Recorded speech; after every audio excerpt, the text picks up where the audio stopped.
This is one of the most unusual streetscapes you could see in the United States. This is an authentic pre-revolution cityscape. The oldest home that I know is 1663. And what really intrigues me is before the revolution, this was the fourth biggest town in the colonies. Marblehead was major. 4,000 or 5,000 people lived here. And at that time, that was huge. And they traded all over the world. They had technology, they had ships that were very successful. And they brought back spices from Asia and traded cod and timber. You know, you had to think globally before the revolution in this town. They couldn't have survived if they weren't global, because this land is not good farmland, but it's great for trading on the ocean. And that's what they did. And they had a sense of the world that a lot of people today in this country don't have. And the technologies they had to invent to do that. I'm very impressed with the fearlessness of the people who built this place and saw the whole world as their environment in which to trade and make money and understand how things work. The irony is, our schools don't value that kind of thinking. I mean, part of my work with schools is to try to convince schools that we ought to globalize the curriculum, that we ought to have authentic conversations across the curriculum with people around the world over the internet. And sadly, most schools use the internet only to get information. People learn by having conversations and testing each other and trying to figure this out together. We are social beings. If we could engage kids socially across the web, I think we could really tap into that developmentally appropriate need for children, especially under the guidance of a thoughtful teacher.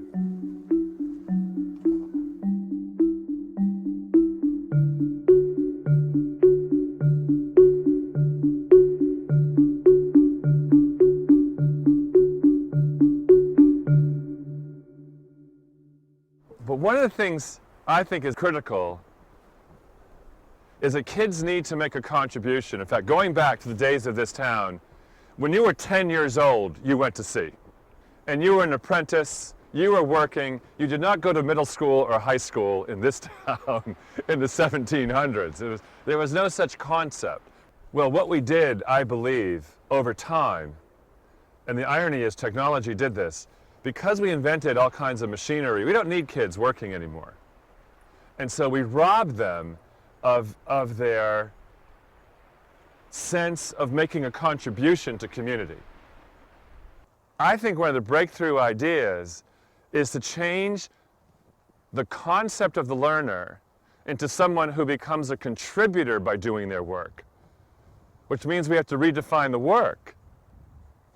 That represents a shift of control from the teacher who is at the very center of curriculum and designing the tests and correcting all that, to the network of children who are helping one another learn. So the toughest part isn't teaching teachers to use technology. You know what? That's pretty easy to do. What I can't do in an afternoon is teach people to be comfortable with shifting control. That takes a long time, for some people years. One myth is that technology is going to be this great equalizer of society, although I think a lot of people realize that is a myth, that it's not going to happen yet. Technology is really polarizing society. The next myth is that we're going to have this diversity of opinion. We're going to use the web to get diverse ideas, and they're going to be from around the world, and we're going to have a generally better educated society. What the research is actually showing is that people are going to the web to get their version of the truth.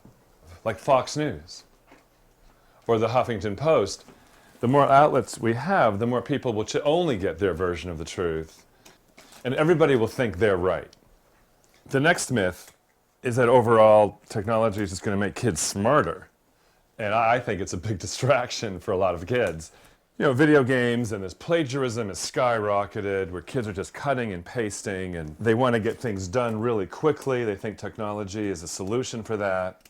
So I think overall we've lost critical thinking.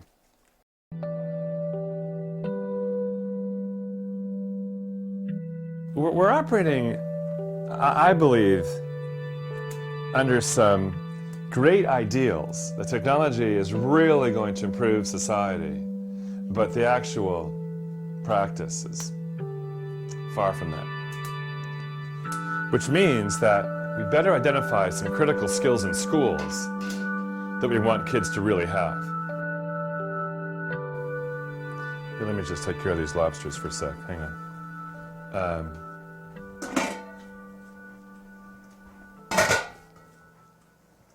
So the first thing I would do is identify one student every day who will be the researcher of that classroom, who is on the web.